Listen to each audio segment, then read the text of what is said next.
Yo, welcome back to our brand new video. And in our studio, in our channel, the guest in the invitation, the main man, the MVP of this video will be the Beholder 3.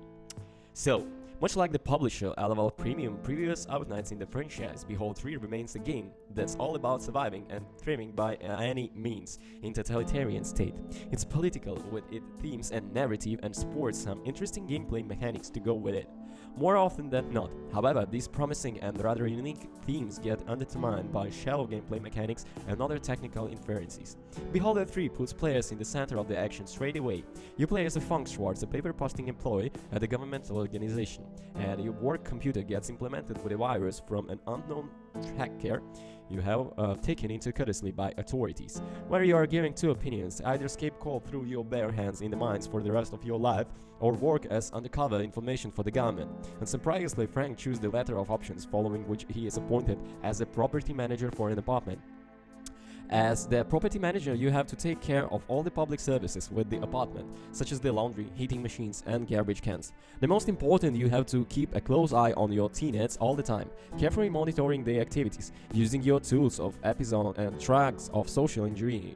You get a hold of anything suspicious, it falls upon your shoulders to report them to the authority. The story isn't anything exceptional, although it manages to go a great job of devising a totalitarian state where rules need to be followed to a T in order to survive. It's rather interesting to see citizens hiding a pair of jeans in their closet because that's symbol of modernism, or having conversation describing what CD players is and how earphones work as work on the form to regularize listening rock, pop, and punk music. However, most of these interesting concepts are conducted by dialogue. They're extremely bland and coarse to see through. The overacting narrative is all about Frank climbing the ranks of the ministry and making a ton of choices along the way. Behold the three choices, the consequences mechanics are very well done, and many of them alter the relationship between the characters in meaningful ways. For instance, you could cut the officials who are forward-thinking and revolutionary, or you could carry out all orders from the great leader with ultimate sincerity. However, with your life always on the line, you're very likely to end up with a moral middle ground where are constantly fluttering with the moral choices in the hopes of making a life through the ranks as quickly as possible. Beholder 3 is just best when operating on its tightrope choice and consequences mechanic, which it manages to retain for a good amount of its runtime. Beholder 3 gameplay is standard point-and-click adventure stuff minus any puzzles. Most of the time you will constantly run around the same spaces over and over again, interacting with various objects and engaging in the conversation with an NPC to complete the quests. Your tools of episode age include a hidden camera which can be planted at Teenet's apartment of a colleague of his cabin, and lockpicks that can be used to break into the spaces to gain on implant evidence that can be used in Frank reports or blackmails. In Beholder 3, money and time are most valuable resources. You see, most of the quests are time sensitive, and failure to complete the task given by you as superiors will always result in game over. Additionally, players also have to manage their money wisely. At the moment you get bankrupt, it's game over. You can earn additional money by completing side quests, doing chores, and time evasion, and providing any relevant information about your teammates to the ministry. On the flip side, if you forget to do chores or get caught snooping around, you will be liable and a fine that needs to be paid in due time alongside the usual bills that come with the managing a property. So while you can easily load a previous save while you can easily load a previous save stage should things go awry, Beholder 3 demands players to take every action with intermittent and forward-thinking approach to maximize the chances of success. This creates a short knock-off effect where the choices you make is a hassle to complete in given time will affect future choice and quests. For instance, saving up money early on will allow you to easily pay up for high-level equipment later or bribe some personnel to complete certain missions.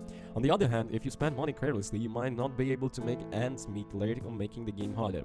It's a great concept that works well for the most part, but core issue with the gameplay is very thin, so much that the borders of being enjoyable. You will be subjected to the same tasks, sitting through the same boring dialogues, writing the same reports over and over again until you start to scratch yourself out of pain. It's tedious, as Beholder 3 can be a tense game, and the best time of times boring simulator and these words.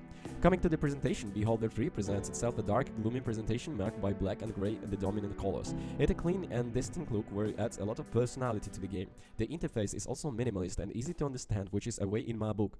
However, what sources my experience with Beholder 3 the most were the bugs. During my time with the game, the protagonist would randomly get stuck when jumping back at main menu screen for no reason, requiring me to completely quit out of the game and load in all over again. Other bugs include characters getting stuck on surfaces or getting overlapped on each other, making it impossible to interact with them in certain situations. Other times, quest objects would randomly disappear off my HUD for seemingly no reason. A point worth nothing. There is the review version of Beholder 3 is a work in progress build and version 0.1 will go live on launch, which made far better in terms of technical stability. Beholder 3 takes all the work in all previous Beholder games. The core scenes went into a neatly lit package that doesn't shy from going into the dark spaces with its political drama and deception of totalitarian state. Its choice and consequences mechanics work really well in tandem with constantly high stakes gameplay. However, many of these ideas get dragged down by bland design and dialogue and loads of technical inferences. Beholder 3 might not appeal to everyone, but the bottom line is if you like the Beholder and Beholder 2, you will probably ending up to like this as well. Thank you so much. Bye.